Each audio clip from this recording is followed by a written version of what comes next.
Hello everyone, मैं मिताली आप सभी का स्टडी फॉर गोल्स पर स्वागत करती हूँ। आज चाबी काठी एकांकी नाटक का तीसरा क्लास है फ्रेंड्स। और आज के इस क्लास में हम छठवां दृश्य से लेकर 11वें दृश्य तक के नाटक के हिंदी भावार्थ को समझेंगे और इन दृश्यों से संबंधित कठिन शब्दों के हिंदी रूप को भी हम जानेंगे। और साथ ही साथ ये दृश्य जब कंप्लीट हो जाएगा फ्रेंड्स, तो अंत में हम इन दृश्यों से संबंधित कुछ महत्वपूर्ण प्रश्नों को भी देखेंगे। और फ्रेंड्स, जब चाबी काठी के सारे दृश्य कंप्लीट हो जाएंगे तो सारे दृश्यों से जितना ज़्यादा हो सके आप सभी को वस्तुनिष्ठ प्रश्न प्रोवाइड कराने की मेरी पूरी कोशिश रहेगी। तब तक हमारे चैनल के साथ आप धीरज के साथ जुड़े रहें। आप सभी के लिए सर बहुत मेहनत कर रहे हैं। और फ्रेंड्स, चाबी काठी के सारे दृश्य कंप्लीट होने के बाद सारे दृश्यों से जितना ज़्यादा हो सके आप सभी को वस्तुनिष्ठ प्रश्न प्रोवाइड कराने की मेरी पूरी कोशिश रहेगी। तब तक हमारे चैनल के साथ धीरज के साथ जुड़े रहें फ्रेंड्स।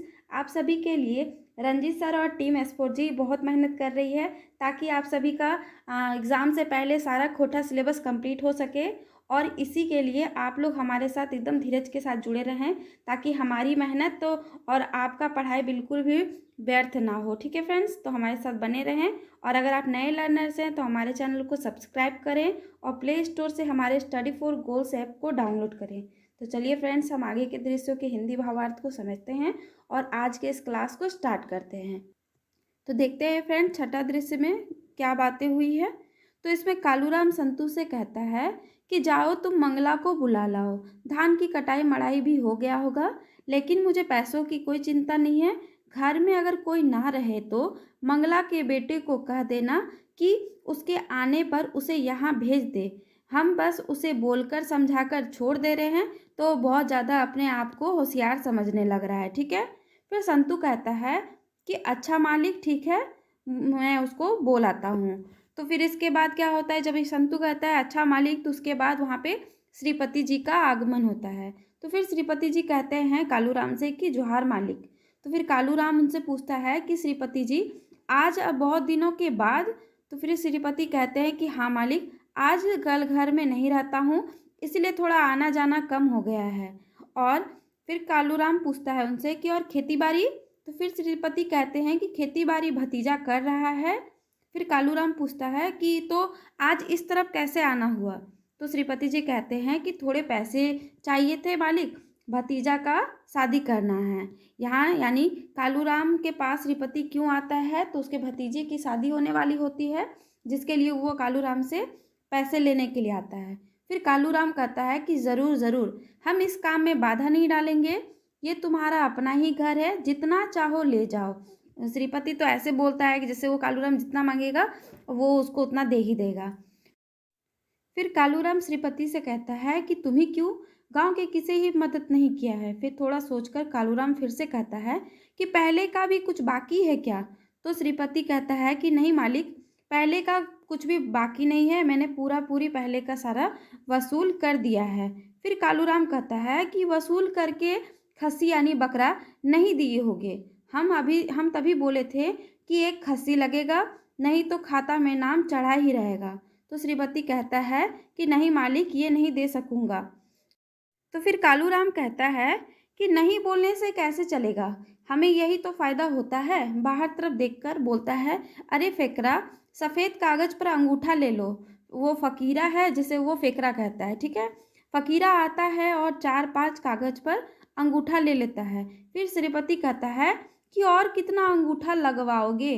कालूराम फिर कहता है हम तो कोई और बेईमानी नहीं कर रहे हैं। श्रीपति फिर कहता है कि रुपया पैसा गांठ में बांधकर राम राम कहकर चले जाते हो।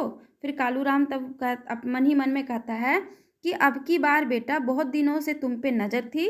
वो बेईमानी के दृष्टिकोण से कहता है कि बहुत दिनों से तुम पे नज़र थी और बहुत दिनों के बाद तुम मेरे हाथ लगे हो। ये तो था फ्रेंड छठा दृश्य का हिंदी भावार्थ। अब हम सातवें दृश्य के हिंदी भावार्थ को देखेंगे। तो इसमें कालूराम जनता के साथ बात करता है और कहता है कि भाई सब, हम मुखिया पद के लिए खड़ा हो रहे हैं, आशा करते हैं कि आप लोग मुझे वोट देकर जिताएंगे। जनता की सेवा वही कर सकता है जिसके ऊपर लक्ष्मी माँ की कृपा होती है। ऐसा कौन कहता है, तो ऐसा कहता है कालूराम, वो भी किसके साथ, तो जनता के साथ, कि लक्ष्मी माँ की कृपा जिन पर होती है वही लोग जनता की सेवा करते हैं और जिनके ऊपर शंकर भगवान का आशीर्वाद होता है। वो क्या सेवा करेंगे जिसके घर में चुटरी गिरने पर भी राम राम करते हैं। मेरे अंदर के गुण अवगुण को आप लोग तो अच्छे से जानते हैं। हम कैसे हैं, मेरा दिल कैसा है, मेरे अंदर उदारता और दया भाव भरा है, ये तुम सभी को बताने की ज़रूरत नहीं है। यानी यहाँ पर कालू राम अपना बड़ाई खुद से करता है और सारे लोगों को कहता है कि मेरे अंदर के गुण अवगुण, यानी मेरे अंदर क्या खराबी है, क्या अच्छाई है, इन चीज़ों को तो आप अच्छे से जानते हैं। मेरे अंदर उदारता, दया भाव ये सब है कि नहीं, ये सब मुझे आप लोगों को बताने की ज़रूरत नहीं है। तब फिर वहाँ पे जादू आता है और कहता है, जादू अपने मनोभाव को प्रकट करते हुए कहता है कि प्रतिवाद में बैठे हो मुखिया बनने पर तो 1-1 सौ रुपये सभी को दोगे, नहीं तो सबकी एक ही दशा है। यानी बाबा ये जो है जादू, वो कहता है कि मुखिया पद पर अभी खड़ा है तो अपनी बड़ाई खुद कर रहा है, लोगों का अभी शुरुआत में लोगों की सेवा कर रहा है, लेकिन बाद में क्या होगा तो सबका एक ही मतलब हाल रहता है। यानी कोई भी हो, चाहे वो मुखिया हो, सरपंच हो, या कोई एमएलए हो या कोई एमपी हो, इन लोगों का सबका एक ही दशा है। सभी को अपने पेट भरने से मतलब है, किसी को किसी की चिंता नहीं होती। यानी ये जो लोग होते हैं ना, नेता वगैरह, इन लोगों को बस क्या है तो बस पेट भरने से मतलब है, अपना पॉकेट भरने से मतलब है। इन लोगों को बस खुद की चिंता होती है, इन लोगों को जनता की चिंता नहीं होती है। ऐसा कौन कहता है? तो ऐसा जादू कहता है। ठीक है, अब हम बढ़ेंगे 8वें दृश्य की ओर। ये तो 7वें दृश्य में ये कालू राम जनता के साथ कहता है और जादू मन ही मन में कालू राम और अन्य नेताओं के बारे में कहता है। छठे और 7वें दृश्य के हिंदी भावार्थ को हमने समझ लिया। अब हम जानेंगे 8वें दृश्य के हिंदी भावार्थ को। तो इसमें रतिराम कहता है शंभू से कि शंभू बाबू, आप कविता भी तो करते हैं, कल रात आपने गजब की कविता पढ़ी है, मैं आश्चर्यचकित हो गया। तो फिर शंभू कहता है रतिराम से कि धन्यवाद सेठ जी, अच्छा हुआ कि आपसे भेंट हो गई। कभी सम्मेलन से वापस आने के बाद मैंने कुछ तय किया है कि अब नौकरी मैं नहीं करूँगा और मैं गांव में जाऊंगा और जनता जनार्दन की सेवा करूंगा। ऐसा शंभू किनसे कहता है? तो वो रतिराम जी से कहता है कि कल रात जब मैं कवि सम्मेलन से वापस आया तो मैं कवि सम्मेलन से वापस आकर मैंने ये तय किया कि अब मैं नौकरी नहीं करूंगा और मैं गांव जाऊंगा, वहाँ जनता जनार्दन की सेवा करूंगा। फिर रतिराम कहता है शंभू से कि यह क्या कह रहे हैं आप? आपके जैसा योग्य शिक्षा पाकर मैं अपने आप को भाग्यशाली समझता था और आज आप यह क्या पागलपंती कर रहे हैं और ये क्या बकवास कर रहे हैं आप? तो शंभू कहता है कि नहीं सेठ जी, मैं पागल नहीं हूँ, मैं ठीक ही कह रहा हूँ। मुझे मेरा गांव बुला रहा है, वहाँ के गांव के भूख प्यास से लोग तड़प रहे हैं, मुझे बुला रहे हैं, मुझे जाना ही पड़ेगा। किंतु मैं आपका ऋणी, यानी ये जो शंभू है वो रतिराम से कहता है कि मैं आपका ऋणी, ऋणी को और भी शब्दों में कह सकते हैं आभारी या कर्जदार रहूँगा कि आपने मुझे मुसीबत के समय आपने मेरी मदद की, मुझे शरण दिया, ये मैं कभी नहीं भूलूँगा। अच्छा सेठ जी, मुझे क्षमा करेंगे और आज्ञा दें। ठीक है, ऐसा कहता है। तो फिर रतिराम कहता है उनसे कि जैसी आपकी मर्जी, मेरी शुभकामनाएं आपके साथ रहेगी। ठीक है, यानी शंभू रतिराम से अपने गांव वापस जाने के लिए उनसे आज्ञा मांगता है। तो रतिराम कहता है कि जैसी आपकी मर्जी और मेरी सारी शुभकामनाएं आपके साथ रहेगी, मैं हमेशा आपके साथ रहूँगा। ये तो था 8वां दृश्य का हिंदी भावार्थ। अब हम 9वें दृश्य के हिंदी भावार्थ को समझेंगे। इसमें चुटरा चुटरी के बीच में बातें की गई है। तो देखते हैं कि चुटरा क्या कहता है चुटरी से। तो यहाँ पे चुटरा यानी मोती, वो कहता है अपनी पत्नी से कि देखो चुटरी की माँ, मेरे अब वे दिन नहीं रहे जब मैं किरानी का काम करता था। अब हम साहब हैं, दफ्तर में मुझे साहब कहते हैं, लेकिन तुम्हारे लिए मैं वही चुटरा का पिता हूँ, यानी चुटरा बाप हूँ। फिर मोती कहता है अपनी पत्नी से, चुटरी से, कि फिर चुटरा का पिता बोलना अब नहीं चलेगा, अब मुझे साहब कहना होगा तुम्हें, क्योंकि मेरी तबादली पटना में हो गई है, होने वाली है। अगर वहाँ तुम मुझे चुटरा बाप कहोगी तो लोग क्या कहेंगे? फिर चुटरी माई कहती है कि ओहो, तो आप अब साहब हैं, परंतु साहब भी क्या काले होते हैं? ऐसा साहब हम नहीं देखे हैं रे बाबा। ऐसा कौन कहता है? तो चुटरी माई चुटरा बाप से कहती है, यानी मोती से कहती है। ठीक है, फिर मोती कहता है कि देखो चुटरी की माँ, इसे हंसी मजाक मत समझो, हम भी तुम्हें चुटरी की माँ नहीं बोलेंगे, हम तुम्हें मेम साहब कहकर बुलाएंगे। ऐसा मोती यानी चुटरा बाप चुटरी माँ से कहता है। ठीक है, फिर चुटरी की माँ कहती है कि तो हम मेम साहब कैसे होंगे, क्योंकि उसे तो पता नहीं था इन चीज़ों के बारे में। तो फिर मोती कहता है यानी चुटरा बाप कहता है कि होना ही होगा तुम्हें। तुम ऊंचे एड़ी का चप्पल यानी सैंडल पहनना होगा, हाथ में बैग पर्स रखना होगा, गाल में पाउडर लगाना होगा और ओठों में लिपस्टिक लगाना होगा, ऐसा मतलब मोती कहता है। तो फिर उसी बीच में ये जो छुट्टी की माँ है उसे रोकते हुए टोकते हुए कहती है कि लिपस्टिक क्या, ये क्या होता है। तो मोती कहता है कि अरे बुद्धू कहीं की, तुम्हें लिपस्टिक भी नहीं पता है, तुम लिपस्टिक भी नहीं जानती हो, होंठ रंगने वाला रंग होता है। तो चुटरी माई कहती ओहो आलता, यानी वो लिपस्टिक को आलता समझती है और कहती है कि ओहो आलता, पैरों को रंगने वाला रंग, मेरी 7 पीढ़ी भी इसे नहीं देखी है। तो फिर मोती कहता है उसको कि तुम्हारी जो 7 पीढ़ी थी ना वो गधे थे, तो क्या मैं भी तुम्हें गधा लगता हूँ या गधा हूँ मुझे भी होना होगा, ऐसा मोती कहता है चुटरी माई से। तो जब चुटरा चुटरी माई से कहता है कि तुम्हारी 7 पीढ़ी गधे थे तो क्या मुझे भी गधा होना होगा, तो चुटरी गुस्साते हुए कहती है देखो थोड़ा मुंह संभाल कर, मेरे माँ बाप को बीच में मत घसीटो। मैं नहीं गई थी आपके माँ बाप को मतलब यहाँ बुलाने के लिए, आप ही की 7 पीढ़ी जाकर नाक रगड़ी थी तभी मेरे साथ आपका ब्याह हुआ था। तो फिर मोती कहता है ओहो, तो तुम्हारे माँ बाप को इतना गुमान है कि मेरे ही घर वाले तुम्हें जाकर मतलब तुम्हारे साथ मेरी शादी करवाने के लिए गए थे, मतलब इस टाइप का मतलब ये करके बोलता है। तो फिर चुटरी माई कहती है कि रहेगा नहीं तो क्या। फिर मोती कहता हाँ हाँ देखे हैं तुम्हें, तुम्हारे भाई सभी को तीसरे माले पर बैठकर दिन में ही वो सारे तारे देखते हैं। तो चुटरी माई कहती है कि हाँ हाँ तुम्हारे भाई की तरह आंखें फाड़ कर नहीं घूमते रहते हैं। तो फ्रेंड्स ये सारी बातें तो थी चुटरा और चुटरी के बारे में जो 9वें दृश्य में दिया गया है। अब हम बढ़ेंगे 10वें दृश्य की ओर और देखेंगे 10वें दृश्य में किसके बारे में बताया गया है और उसके हिंदी भावार्थ को समझेंगे। 10वें दृश्य में आगे बढ़ने से पहले मैं आप लोगों को बता दूं कि हमारे स्टडी फॉर गोल्स ऐप में आप लोगों को खोटा भाषा की फुल जो लेंथ टेस्ट सीरीज है ये आप लोगों को प्रोवाइड करा दी गई है, जो नवीनतम संशोधित सिलेबस पर आधारित है फ्रेंड्स। और ये कितने में आप लोगों को मिल रहा है, तो 99 रुपीज़ में, सिर्फ ओनली 99 रुपीज़। ये ज़्यादा भी नहीं है फ्रेंड्स, इसको आप इस टेस्ट सीरीज को आप परचेस कर सकते हैं और अपनी तैयारी को और भी ज़्यादा बेहतर कर सकते हैं। तो आप ये कहाँ मिलेगा आपको, तो आपको हमारे स्टडी फॉर गोल्स के एंड्रॉयड ऐप पर मिलेगा जो आपको प्ले स्टोर पर प्रोवाइड कराया गया है। ठीक है, तो चलिए आप बढ़ते हैं, देखते हैं 10वें दृश्य में क्या बताया गया है। 10वें दृश्य में शंभू अपनी माँ से कहता है कि माँ और अब हम नौकरी नहीं करेंगे, अब मुझे गांव घर की सेवा करनी है। गांव में बहुत गरीबी है माँ, भूख से लोग तड़पते हैं, रोग से तड़पते हैं, कपड़ों के बिना औरतों की लाज और शिक्षा के बिना मूर्ख बनकर सियार कुत्ते की तरह जीवन व्यतीत कर रहे हैं और मुझे इन सबको दूर करना है। अब मुझे क्या करना है, तो गरीब लोगों को भोजन देने की कोशिश करूँगा, कपड़े पहनाने की कोशिश करूँगा, शिक्षित करूँगा और इंसान बनाऊँगा। ये यानी शंभू अब चाहता है कि वो अब गांव में रहकर गरीब लोगों को शिक्षित करे, उन्हें कपड़े दे, उन्हें उनके रोग जो पीड़ित रहते हैं उनका इलाज कराए, उन्हें शिक्षा देकर उन्हें मूर्खता से आगे बढ़ाए और अशिक्षित से शिक्षित करे। ठीक है, ये सारी चीज़ें कौन करना चाहता है, तो शंभू करना चाहता है। और ये सारी बातें किससे कहता है, तो अपनी माँ सुहागी से कहता है। तो फिर उसकी माँ कहती है कि जो तुम्हारा मन हो बेटा तुम वो करो, जो तुम्हें अच्छा लगता है वो करो। ठीक है, ये सारी बातें थी 10वें दृश्य में।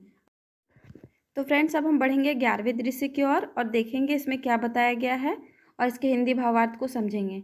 तो 11वें दृश्य में खेपा कहता है कि भगवान किसी को बेटा दे तो शंभू की तरह दे, अपने साथ पूरे गांव का नाम रोशन कर रहा है, क्या त्याग है इसका, पढ़ लिख कर तो लोगों का इज्जत कर रहा है, लोगों की सेवा कर रहा है।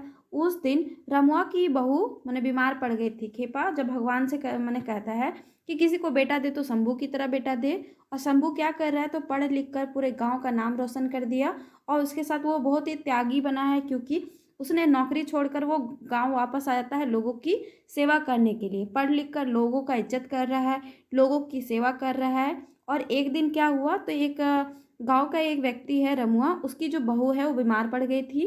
बुखार से वो बहुत ज़्यादा कँप रही थी।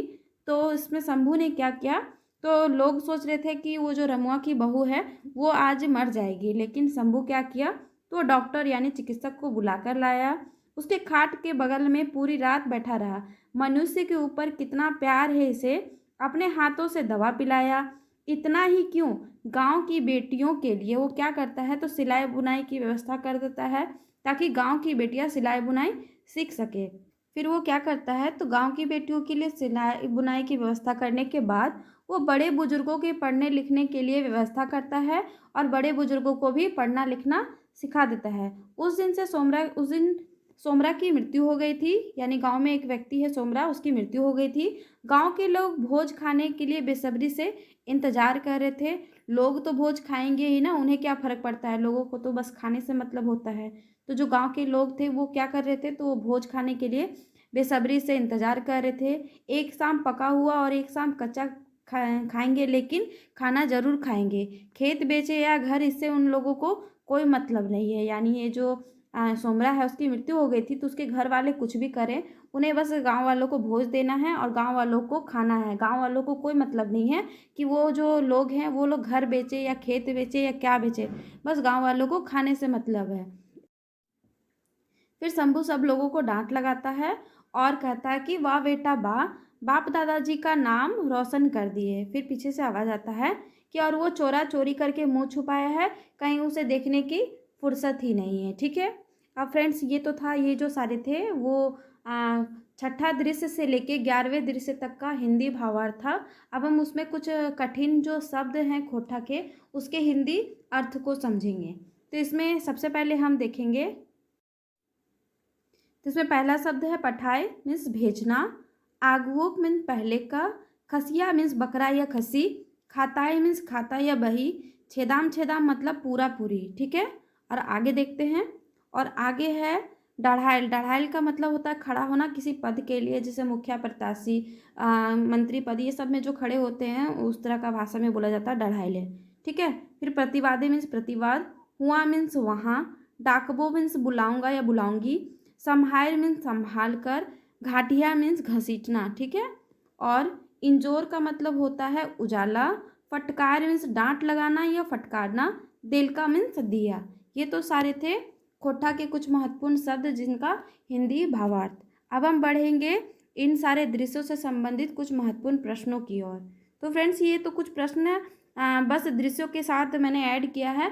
जब ये पूरा एक चाबी काठी एकांकी नाटक जो है ये कंप्लीट हो जाएगा ना फ्रेंड्स, तो फिर से जितने भी सारे दृश्य हैं, यानी 20 के 20 दृश्य से संबंधित मैं बहुत सारे प्रश्नों को आप लोगों के पास लाऊंगी, ताकि आप लोगों का जो प्रैक्टिस है बहुत अच्छे से हो सके। तो हमारा पहला इसमें जो इससे पहले हमने यानी पहले के जो दृश्य है उसमें हमने 17 प्रश्न तक किए थे। अब यहाँ 18 प्रश्न और इस आज के वीडियो का पहला प्रश्न है। ठीक है। इसमें कहा गया है कि श्रीपति कालू राम से टाका काहे मांगल के, यानी जो श्रीपति है वो कालू राम से पैसा क्यों मांगता है, तो यह मांगता है खेती के खातिर। तो नहीं फ्रेंड्स, ये जो श्रीपति है वो कालू राम से क्यों मांगता है, तो अपने भतीजे का बिहा के खातिर वो कालू राम से पैसे मांगता है। ठीक है। और है दूसरा प्रश्न है कि वसूल कराए खसिया नाय देले होवे, ई केकर कथन लागे। तो ये जो वसूल कराए खसिया नय देले हैं देल होवे, ये था कालू राम का कथन। वो किससे कहता है, तो श्रीपति से कहता है कि तुमने जो तुम पैसा लिए थे वह वसूल तो कर दिए थे, लेकिन तुम खसी नहीं दिए थे। ठीक है। अब है दूसरा प्रश्न है कि टाका टाके गांठी बांधे है और राम राय के जाय है, इटा कौन आर केकर लेल कहल है। तो यह श्रीपति कालू राम के सामने कहता है कि टाका टाकी गांठी बांधे हैं और राम राम के जाए हैं। ठीक है। अब हम बढ़ेंगे अगले प्रश्न की ओर। तो अगला प्रश्न है कि मुखिया खातिर के ढड़ायल है, यानी मुखिया पद के लिए कौन खड़ा था, तो कालू राम मुखिया पद के लिए खड़ा था और जनताओं से वही बातें करता था। ठीक है। अब देखते हैं अगले प्रश्न की ओर। तो अगला प्रश्न है कि चाभी काठी नाटक के विदूषक चुटरा बाप के असली नाम की लागे, यानी जो चाबी काठी के नाटक है विदूषक चुटरा बाप, उसका असली नाम क्या है, तो ये जो विदूषक है ना चुटरा बाप, इसका असली नाम मोती है। ठीक है। और इसकी पत्नी चुटरी माई। और देखते हैं अगले प्रश्न को। तो अगला प्रश्न है कालूराम केर मुंशी के नाम की लागे। तो फ्रेंड्स कालूराम का जो मुंशी है उसका नाम था संतू। तो फ्रेंड्स ये तो था छठा दृश्य से लेके 11वां दृश्य तक का हिंदी भावार्थ जो आज के क्लास में आप लोगों ने जाना। और फ्रेंड्स मैं आप लोगों से कहना चाहूँगी कि जो भी लोग हैं जैसे सीजीएल की तैयारी कर रहे हैं वो हमारे एंड्रॉयड ऐप से कंप्लीट खोट्टा नोट्स के जो मतलब कोर्स है वो आप परचेस कर सकते हैं। इस कोर्स में आपको क्या होगा फ्रेंड्स, इस कोर्स में आपको फ़ायदे ये हैं कि यहाँ आपको कंप्लीट वीडियो लेक्चर मिलेंगे, चैप्टर वाइज सेक्शनल टेस्ट मिलेगा, हैंड रिटन पीडीएफ नोट्स मिलेंगे, विगत यानी प्रीवियस ईयर पेपर भी आपको मिलेगा, फुल लेंथ टेस्ट सीरीज आपको मिल रहा है, डाउट क्लियरेंस के लिए व्हाट्सएप ग्रुप भी आप लोगों को प्रोवाइड करा दिया जा रहा है। तो ये सारी चीज़ें आपको किनके द्वारा मिल रही है, तो ये सारी चीज़ आपको रंजीत सर के द्वारा मिल रही है और वो भी नए सिलेबस पर आधारित है। ठीक है, तो फ्रेंड्स आपका हमारे साथ बने रहने के लिए बहुत बहुत धन्यवाद। Thank you friends, thank you for watching.